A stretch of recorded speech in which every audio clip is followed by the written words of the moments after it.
Okay, so welcome to the Microcredential Summit 2026. Today we're kicking off with the pre-conference webinars, and on February 11th and 12th, we'll be hosting Microcredential Summit at the Key located in Toronto. So be sure to join us for that.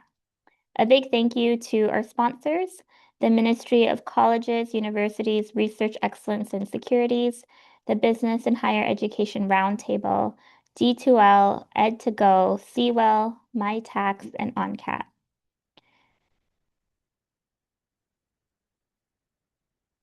And so now in its ninth year, eCampus Ontario's Microcredential Summit has brought together leaders from higher education, government, and industry to co-create the future of microcredentials and their role in transforming the skills pathways and workforce development. The summit will highlight how post-secondary institutions and industry partners are equipping Ontario's workers and businesses with the tools and talent they need to thrive in the age of artificial intelligence. So today we have a series of 4 webinars lined up for you. The first one is right now, and then join us again at 12 noon and 2 p.m. using the exact same link for the rest of the webinars. So our very first session is held by Tony Bonen, from the Executive Director from Economic Research from Signal 49.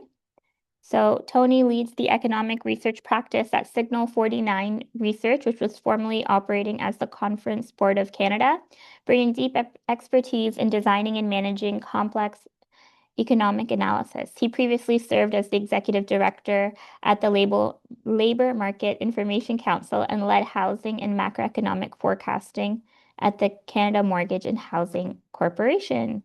So I'll pass it on to Tony. Wonderful. Thank you so much for the introduction. Hello, everybody. Thanks for joining.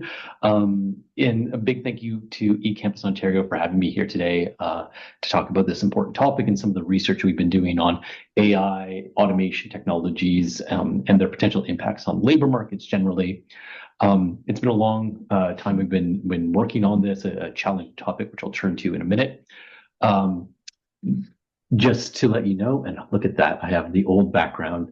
See, we used to be the Conference Board of Canada, but no longer are we. As of this Monday, we formally switched our name over to Signal 49 Research, and apparently my Zoom account still has the old name here, so I need to switch that. There we go. That's a little better, at least neutral. So Signal 49 Research, we're an independent nonprofit organization, formerly operating as the Conference Board of Canada.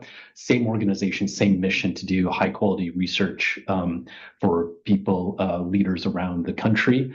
We're best known for our economics research. I oversee the economic research team. In addition to that, we have our forecasting team that develops and maintains our national, provincial, and metropolitan forecast models of GDP, employment, all of the key things. As well, we have researchers and centers of excellence focused on Indigenous and Northern communities, sustainability, immigration, education and skills, health, and human capital. So a lot of work that we do across domains, and much of that is fed into this work here. Finally, just last little bit of introduction while I go ahead and share my slides here. This work is part of a project we've been doing for about a year now with the Future Skills Center. We're a consortium partner with FSC. Future Skills Center has been around for about 6 or 7 years now. Many of you probably are aware of the work that they do in the skills space, a lot of training and development, and Signal 49 is involved with them, again, formerly Conference Board, in terms of doing the research and analysis in a lot of different domains. So this project is in partnership with them. I've just read through this a little bit. What we do, we've been around for a long time. So Signal 49 is the new name, or Signal 49 Research. So, don't think of us as any different, just a new name for the old team that you've always known and hopefully loved. Okay, AI and automation, big topic everybody is facing today in labor markets, skill training and development across the country. It is no small matter. We're expecting essentially the potential to see major disruptions across labor markets, the world of work, and the economy more broadly. Everybody's trying to make sense of that, and now we are trying to think about what this is going to mean, what is likely to happen, what is the sort of best case and worst case scenario. What we really want to try and focus on is how can we, Canada, seize this moment? Yes, there are risks, but with every risk, there are, of course, opportunities, and we want to take advantage of that. We are trying to cut through the noise. Indeed, our name Signal 49 references the idea of having signal clarity and information understanding about what is a world filled with uncertainty, disinformation, and so on. And when we think about artificial intelligence, that's all the more true there as well, in the sense that there's, look, a lot of hype. There's a lot of people who think the hype is overdone, and we're trying to find the right balance here. So we're trying to understand what we know, those known knowns, known unknowns, and of course, understand what might be unknown unknowns as well, to use the Rumsfeldian framework there. So automation could contribute significantly to help address the productivity challenges we've been facing. This has been an issue economists have been talking about a long time. Over the past couple of years, this really came to the forefront when Carolyn Rogers, the deputy governor of the Bank of Canada, said it's a break the glass moment, was the language she used, that we really saw a big dip in lagging productivity across key sectors in the economy. Automation technologies, which I'll define in just a minute, but that includes generative AI, so the chat GPTs you're all familiar with are a big part of that, and potentially offer a way to address the productivity challenges we are facing. The other side of productivity, though, if you can generate more output, more value for the number of people, the number of inputs and costs that you're facing as a firm or as a country, might have major disruptions in terms of the available jobs that are out there. And so what we want to think about is what jobs and what industries are most exposed to AI and other automation technologies. What we have seen so far is essentially that it is very unlikely that jobs are going to be fully replaced. Much more likely at the job or the occupational level, if you like, you will see effectively augmentation of the skills and requirements that are needed at that level. Where disruptions to jobs will come, and we'll talk about this more in just a minute, will largely be in the reaction of businesses in key sectors that grow or decline in reaction to the adoption of the new technologies and those shifts. The impact of that productivity is going to take some time to actually fully manifest, so there will be a period of transition. Over the long run, we do expect the gains from these new technologies, as we've seen in the past, to generate net benefits for the economy, but that requires us to, again, seize that moment and take advantage and implement these things effectively. So on that exact point, a couple of quick quotes here. The risk and the fear around automation is not a new phenomenon. This quote from Elon Musk pre-pandemic, I think, really captured what was kind of the zeitgeist around that time, where people were talking about, oh, robots are going to take my job. That was, before the COVID period, there's this kind of standard phrase, this is going to happen. And a lot of people were putting that out there in the world, that we were going to all lose our jobs, robots were going to do them.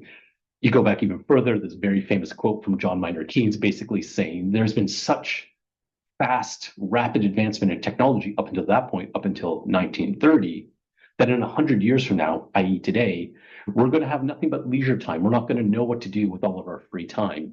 I think that's certainly not come to bear. What has happened, though, employment has grown, wages have grown, people in general have become more wealthy since the 30s, most certainly, and a lot of that is because of the technology drivers.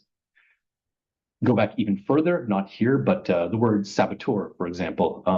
The word sabot comes from the French for wooden shoes, which is what workers used to wear in factories in France.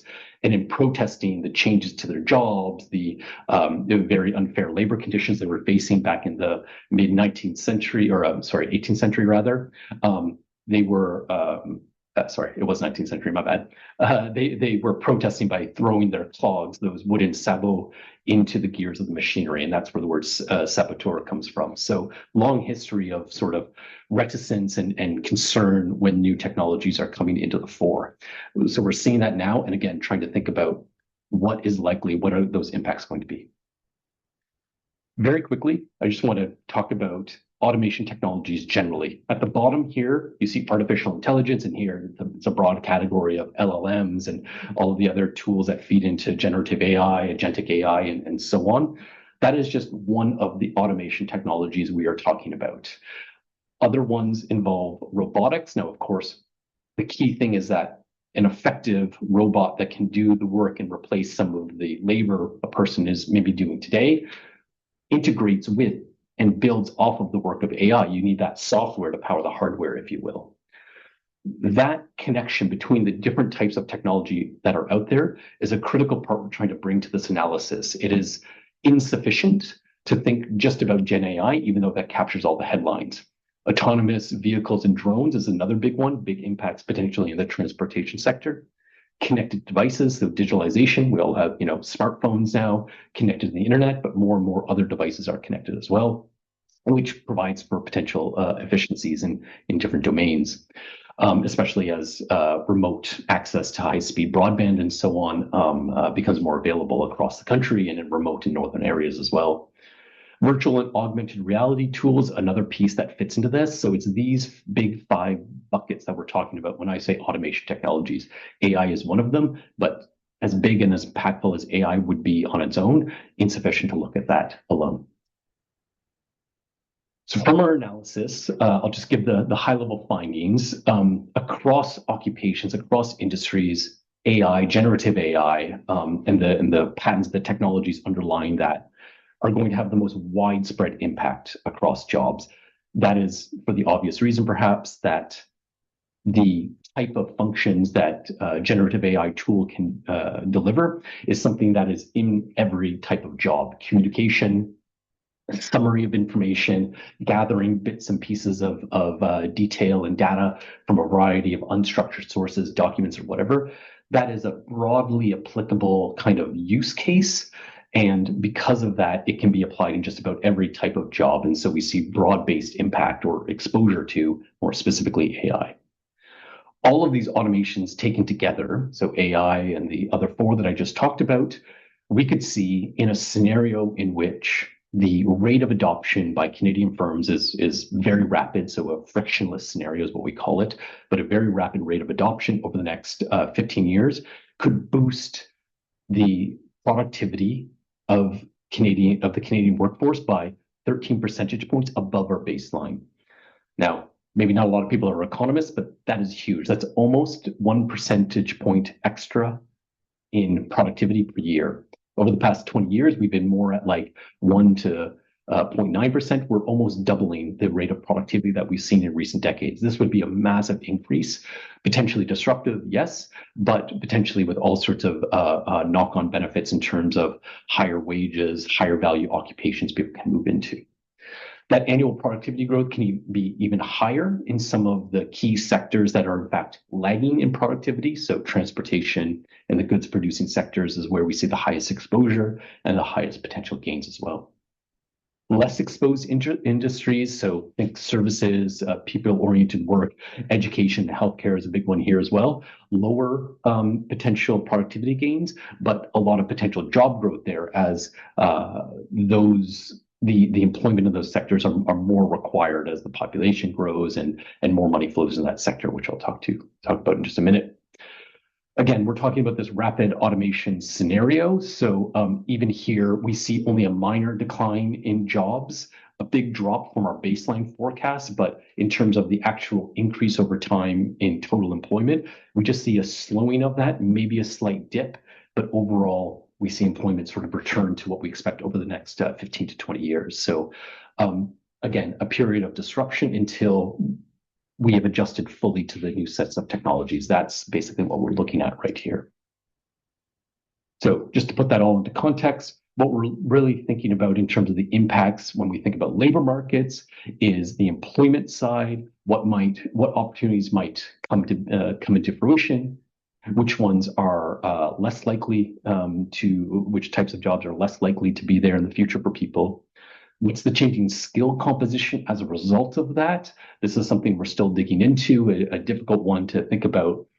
Skills changing within occupations, a challenging question in its own right, versus the changing composition across all of the jobs for which there are opportunities. And that's kind of what we're mostly focused on here.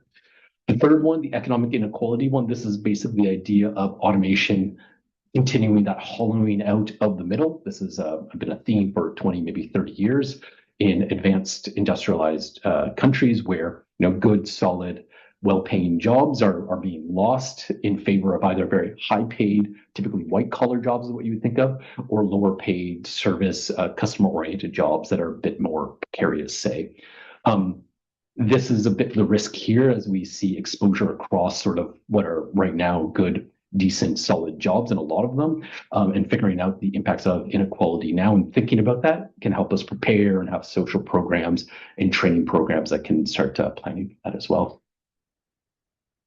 Okay, I'm not going to spend a lot of time on methodology, but I do want to give the framework here of what we're trying to do. A lot of the analysis to date on the labor market impacts of new technologies have focused only on the first bucket I have here, exposure, which basically means, is it feasible for the technology in question to do the task or the job that you're talking about? That's good, that's important, you need to know that and think about this, but it's not sufficient. Feasibility does not tell you if something is actually going to be implemented, and it's only if the technology is implemented that you would see a labor market impact. We go 2 steps further than that. The first is by thinking, okay, there is an exposure to a technology. I'll talk about how we get that there in just a minute. But if you are exposed to that technology, is there productivity gains? It doesn't necessarily mean that just because this new device can do a task I do every day, that it's actually more efficient. Just because it can do it, it might actually be more costly or have other barriers to adoption. So the first thing we do is look at the potential productivity gains. If it was adopted, how much more value added or return on investment, if you want to think about it that way, would come out of that. Then you need to think about, is it actually likely to be implemented? And this, we did a number of expert interviews with people across the country to think about barriers, adoption rates, and so on. Once you have the productivity gains and potentially the automation likelihood or those barriers, then you can start modeling the employment impacts. How rapidly will the take-up be of the technology? What does that mean in productivity?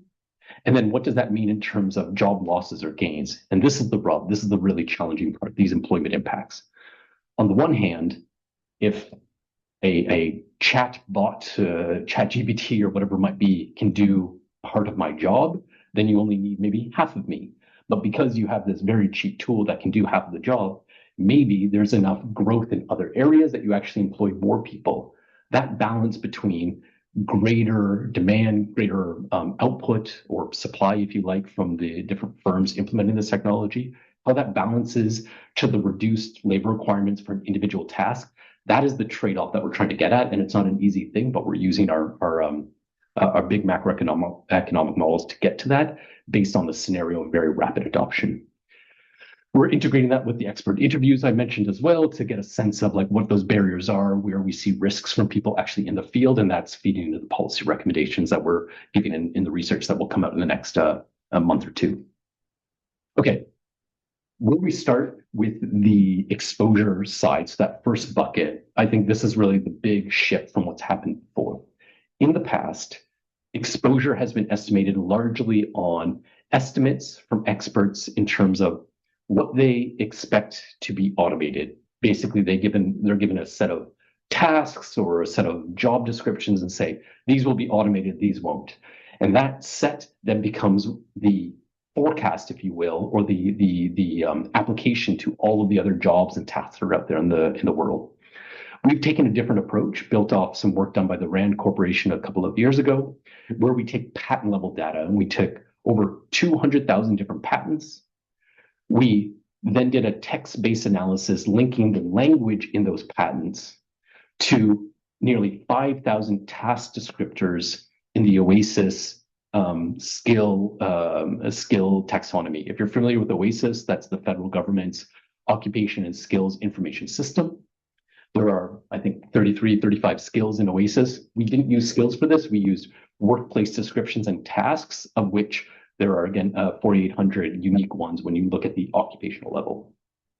For every pair of patent and task, we look at the similarity of the description of the patent and the description of the task. That gives us nearly 800 million individual data points of similarity between a technology, i.e. patent, and the task description.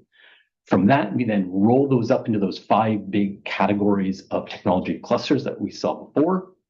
And then roll up that exposure level at the task basis to an estimate, to a percentage, if you will, of how exposed the individual task is to that cluster.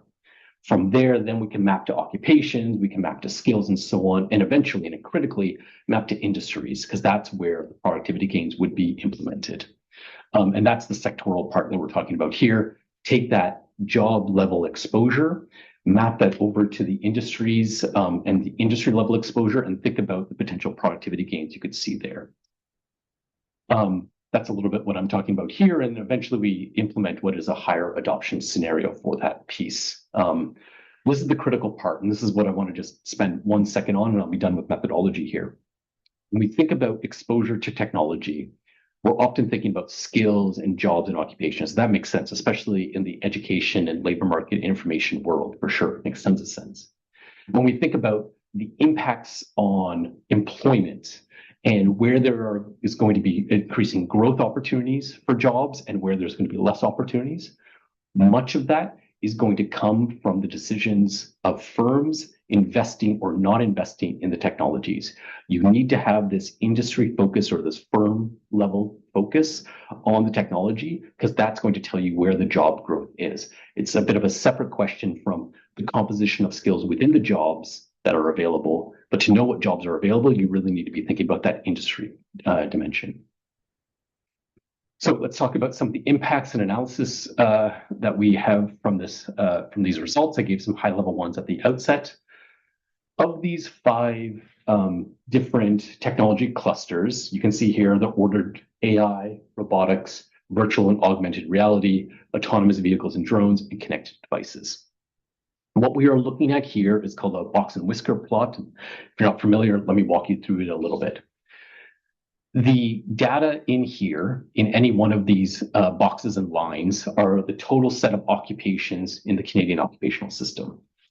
The line in the middle of the colored boxes is the median. That is the average exposure to the technology in question. So here, it's about a 7 or 8% exposure, the median, for robotics that you see.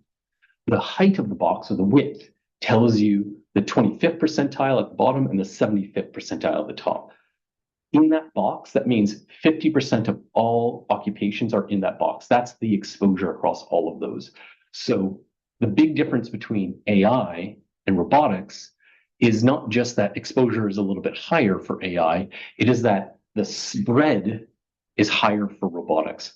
What that means is that robotics will have a large impact on certain occupations, and on others it'll have a lower impact. Whereas AI has a fairly large impact across all jobs. That really narrow, that very short box, if you like, here indicates that there's widespread, consistent impact, or I should say exposure to AI across the system.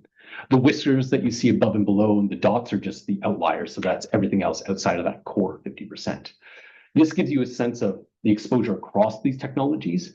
Ultimately, when we think about the labor market impacts, the employment impacts, we're taking all of these 5 clustered together, and those are the impacts.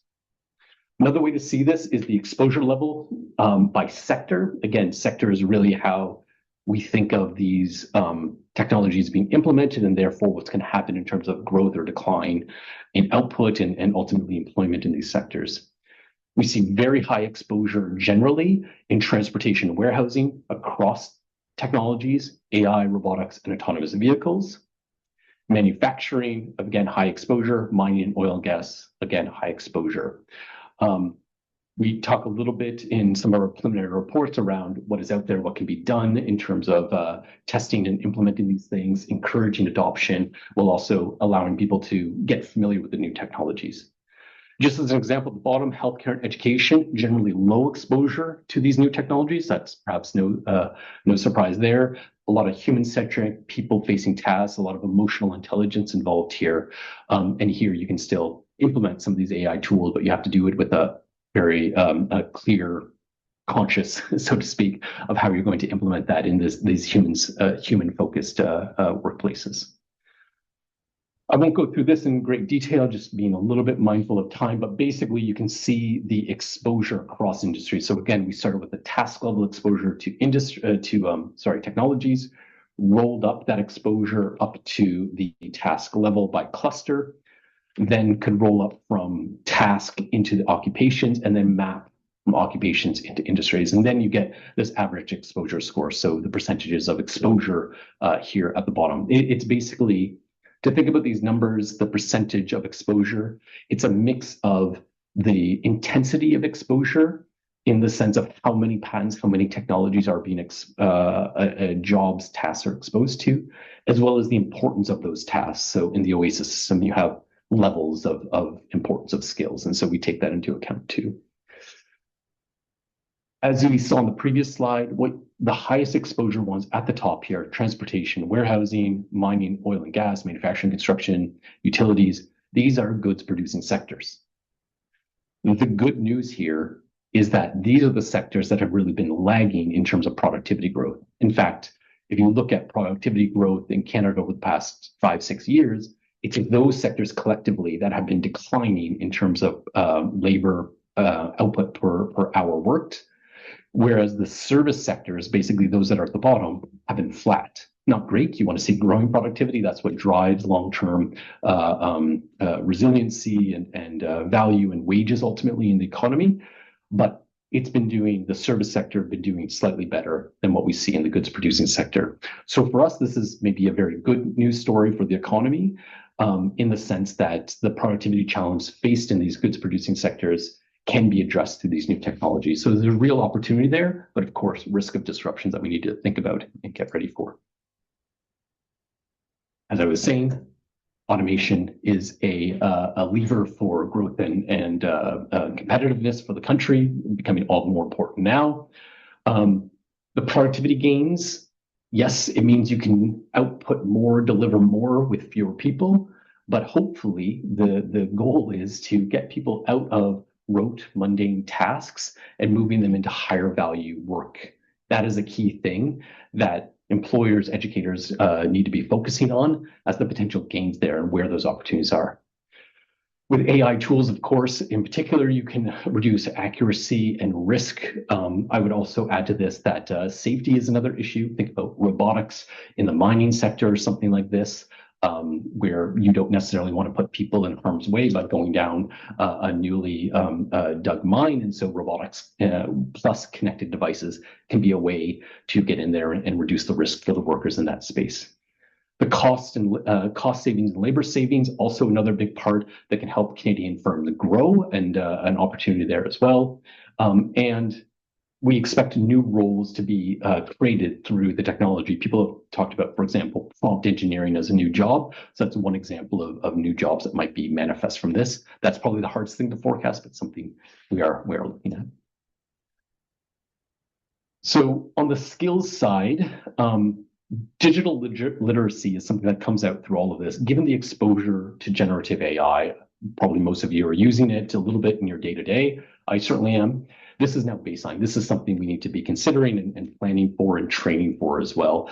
Broad-based familiarity with these tools, getting comfortable with them, how to use them in a way that still emboldens and supports what humans will always be doing, the communication side, the creativity side, and the critical thinking side. How can these tools support that work that is really the core of human value added in the workplace?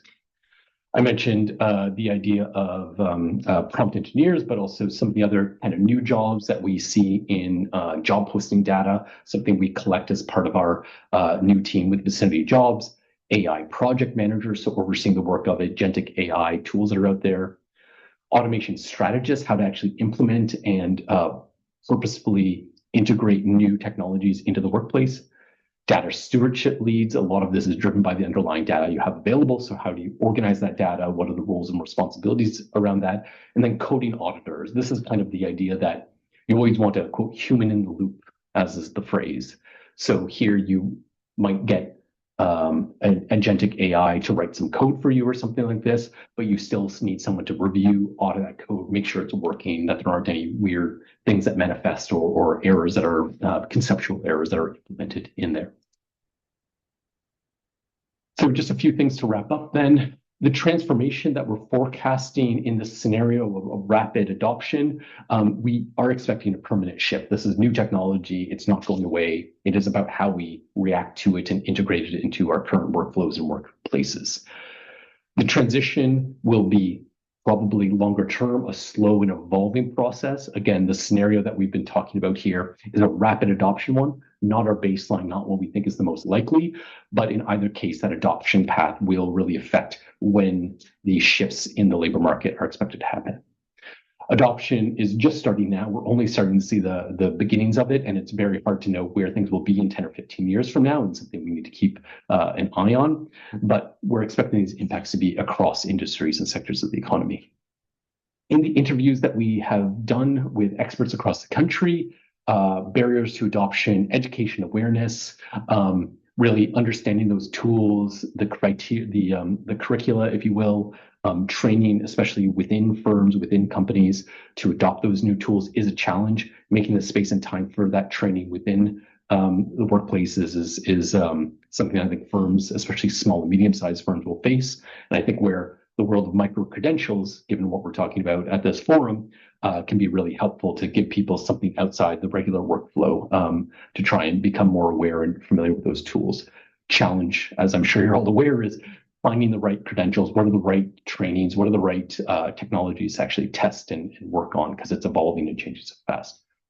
Obviously, there's a lot of workplace concerns. People are worried about losing their jobs. I've heard anecdotal stories about some unions even potentially ruling out or saying only a certain percentage of work can be automated, things like that. Like, there's a lot of concern and fear around this, which I think is justified. I mean, it's a normal sort of reaction to this, but I think it's incumbent on all of us to find that right balance of where the opportunities are and how do we mitigate the risks that are happening with the new technology.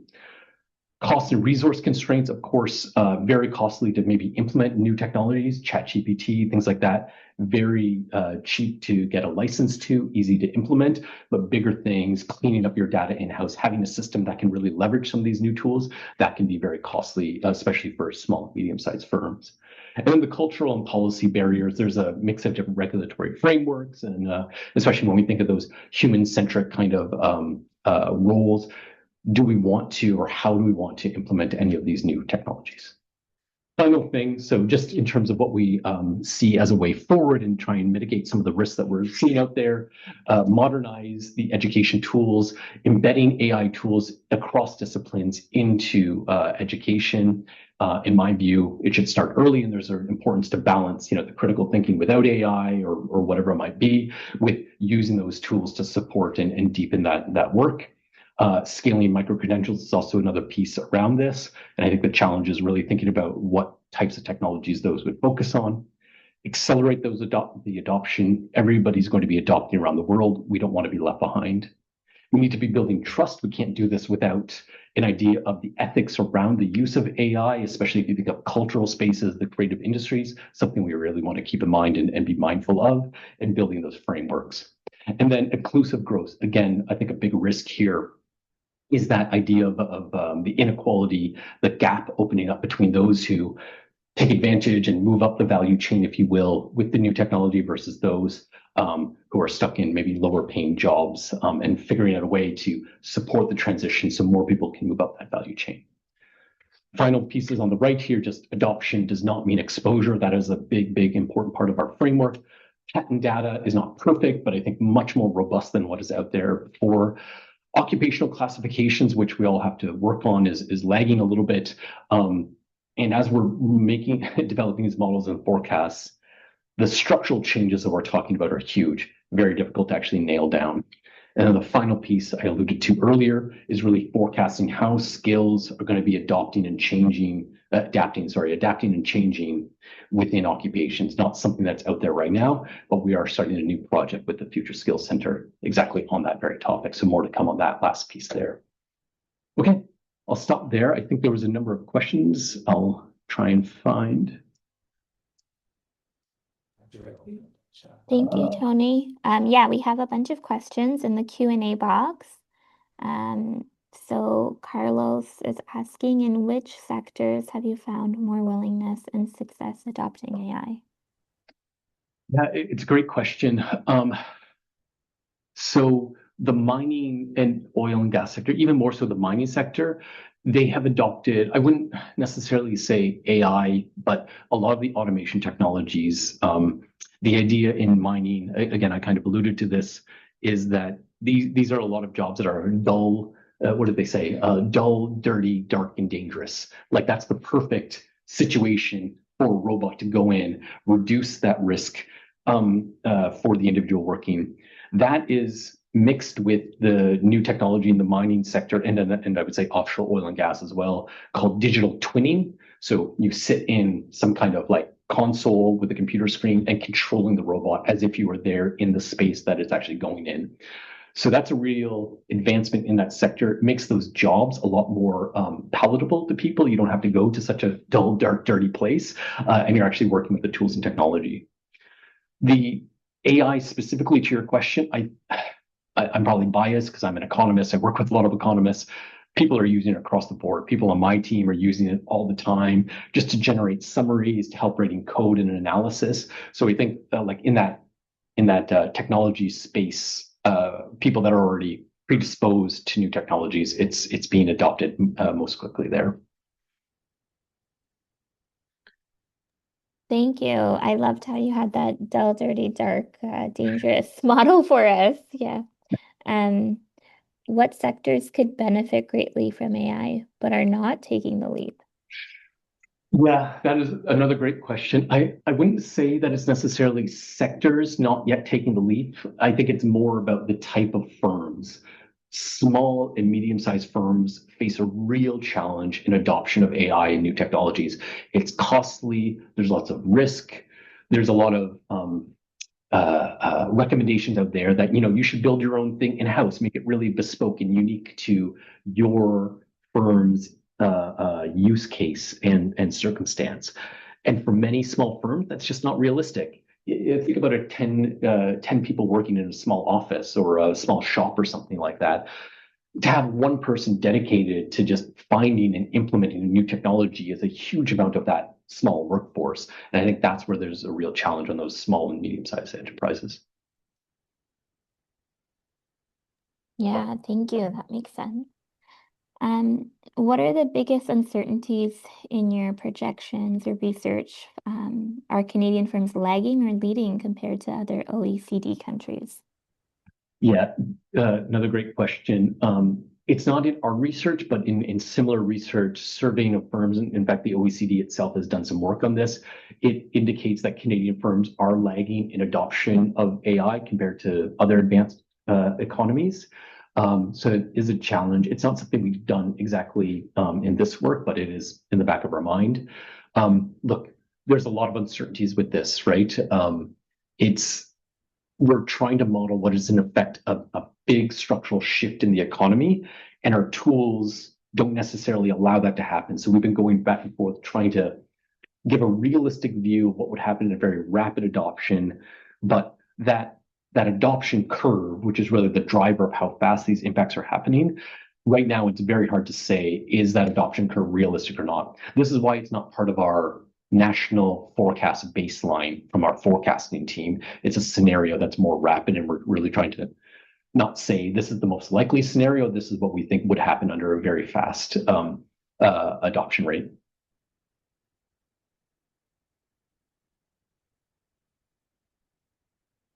Okay, thank you. We have a lot of questions in the Q&A box. Did you want to scan through some of them? Yeah, 'Cause I yeah. don't I'll think go we'll be able through a to go couple through of them them. all. Yeah, yeah, Yeah. yeah, quickly. um, Yeah.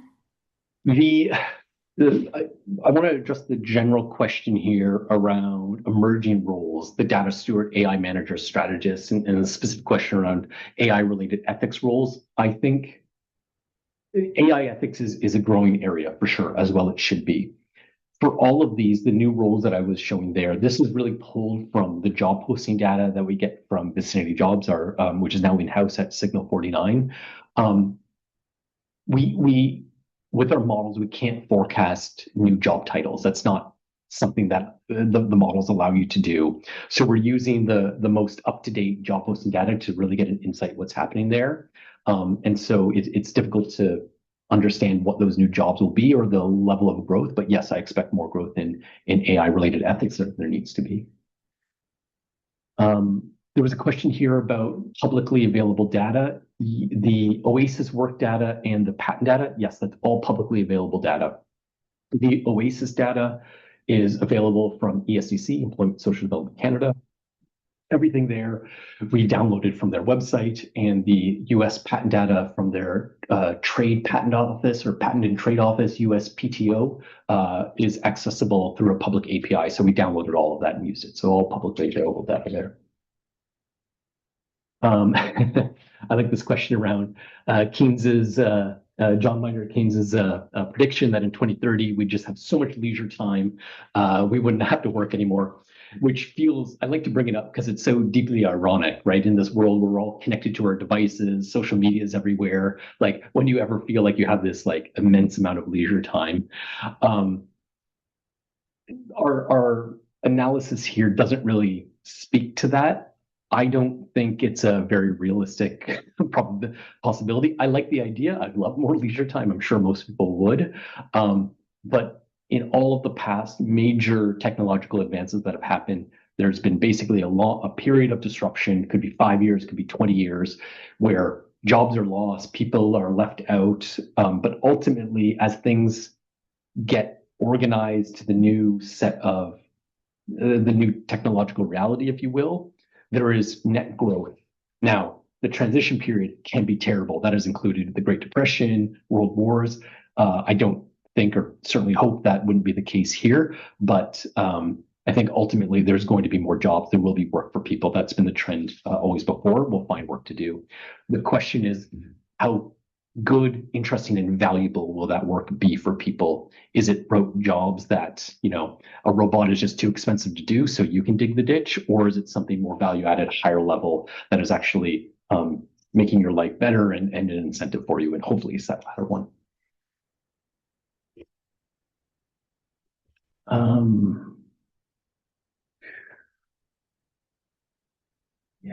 Just skimming through these quickly. Yeah, okay. Very different tact here, but I want to take this one about the energy to run AI. Is it sustainable? Yeah, as many of you will know, running a query in ChatGPT or anything is incredibly energy intensive. This hyperscaling that is happening, the investments in data centers to support AI is amazingly fast, and it is creating challenges in the grid. I think it was XAI in the US actually had to build a new gas-fired power plant in Mississippi, somewhere in the US in the South, to support a new data center that they were building because the grid couldn't sustain it. That is obviously got all sorts of knock-on problems, impacts on the environment, climate change, what have you. Of course, we are blessed in Canada with an immense amount of natural resources and a huge amount of hydroelectricity. So within Canada, I think there's probably plenty of energy here. The challenge is the many, many other countries that aren't as lucky to be in the situation here. I want to go to Dan's question because he is indeed a former COBC alumnus. And hi, Dan. Glad you could join. Yeah, the AI training question and the general AI literacy is a difficult one. Dan's question here, I don't know if everybody can see this, but he's asking, is more general AI training needed, or is it more deep technical training? For what we're talking about here, that box and whisker plot that I showed, the exposure to generative AI is so widespread that I think a lot of people who aren't already thinking about and trying to use new technology, they need to get that general literacy. That's where I think the biggest, widest benefits can come from. The deeper technical training is probably really focused on a few key types of jobs, those data engineering roles, the coders of the world, and so on. And I wouldn't need as much support and focus for those people. There's a huge amount of already micro-credentials training things for people who are already in the coding world. I wouldn't be as worried for them. It's the people who are not so comfortable with technology and computers already, but need to get up and running quickly. So I would lean definitely to the general AI literacy part. Do we have time for one more? Or? Yeah, for sure. We can even go for 10 more minutes. Oh, okay. Sorry, I thought we had 50, but we have 60. Yeah, Fantastic. yeah. Okay, great. Yeah, so Leslie, hi Leslie. Thanks for joining. We hear a lot about task level skills and micro credentials in AI-driven economy. In your view, who ultimately needs to validate these credentials for employers to take them seriously? Yeah, this is a great question, a big challenge, not just related to automation technologies and AI. It is a general question, especially what was it, 5, 6 years ago, when we were talking about micro credentials and stackability and so on, and lots of private or non-traditional providers of training were going out there and doing this. Think of LinkedIn with their various training credentials and so on, and it starts becoming a real challenge of it with this micro credential, with this certification. Can I actually do something with it? The validation process there is very difficult. I know some of the work eCampus Ontario has been doing is actually focused exactly on that, try and bring some structure and organization to what those micro credentials are and the value that they bring. Ultimately, to understand and to validate the various types of micro credentials that are out there, we need to be talking to employers. Is this working for you? People who came out of that training program or with this credential, do you see a difference? The proof is in the pudding, if you like.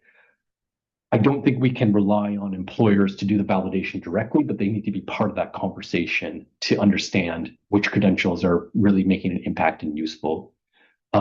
Again, I think some of the work eCampus Ontario has done to focus on credentials from PSIs that are already out there doing that work is great. That's where you want to start. These are the organizations already doing a lot of training. So that's, for me, the natural place to start. So it makes a lot of sense there.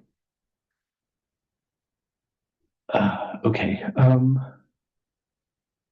The question about mistrust and fear around AI adoption varying by industry and sector.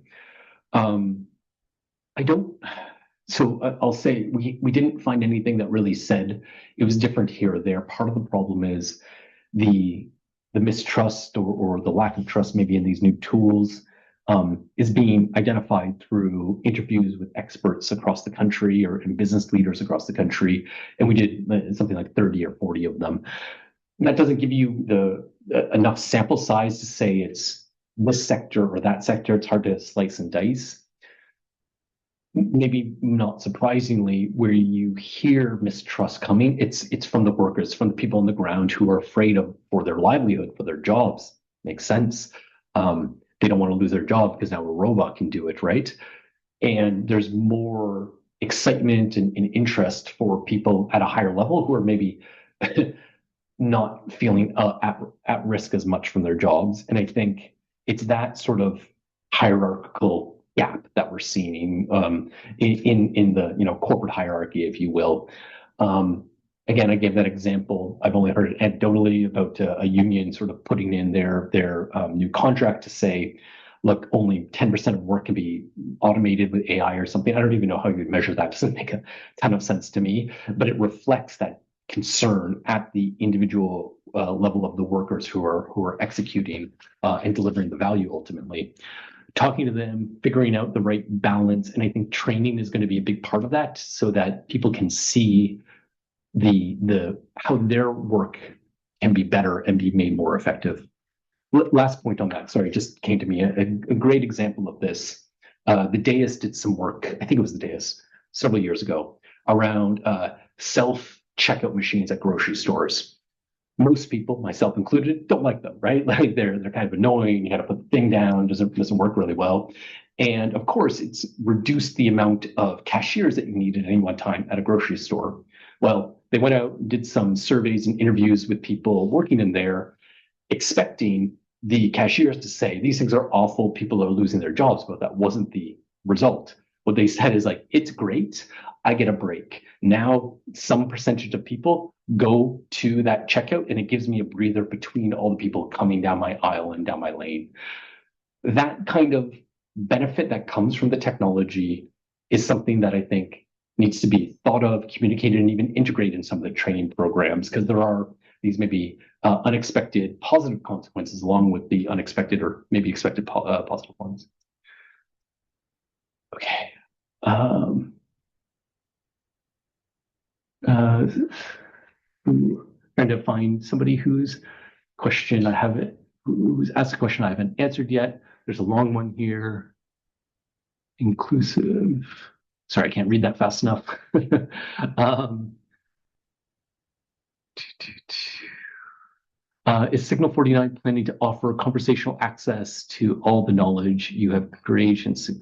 Kind of like Signal. So the knowledge we create, what we put out, we try and put everything out on our website publicly. Everything that we do with Future Skills Center that this is a part of goes out publicly in both official languages. We're trying to put the data out there. We want the frameworks, the analysis we've developed here and other pieces of our work to be out there and clear so that the work can be replicated and adapted and advanced as well. So it is on our website, which is now signal49.ca. If you go to the old conference board website, you'll get pushed there anyway, so you'll be able to find it, but it's up there.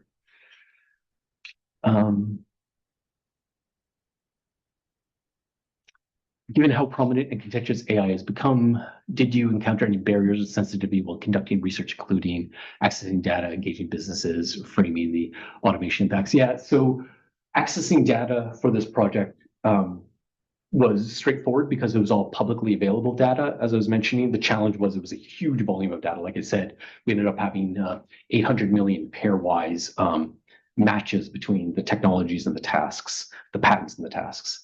Engaging businesses, most businesses were very keen to talk about this. This is, on the forefront of everybody's mind right now, so that was fine. The last piece, framing the automation impacts. What a challenge, honestly. I skipped over a little bit, but we have this idea of automation likelihood, this idea of how likely is a job or what percentage of the work or share of the work in a job is to be automated. It is a different concept than the risk of job loss. And separating those two pieces out has been very difficult. This is why we've gone through this exercise of trying to run our exposure and potential productivity gains through our national model and through some of our other models to understand, again, those trade-offs of, well, you need fewer jobs for that level of output, but because you have lower costs, because you don't need as many jobs, now you can move people into higher level roles and opportunities, and maybe there's more demand out there.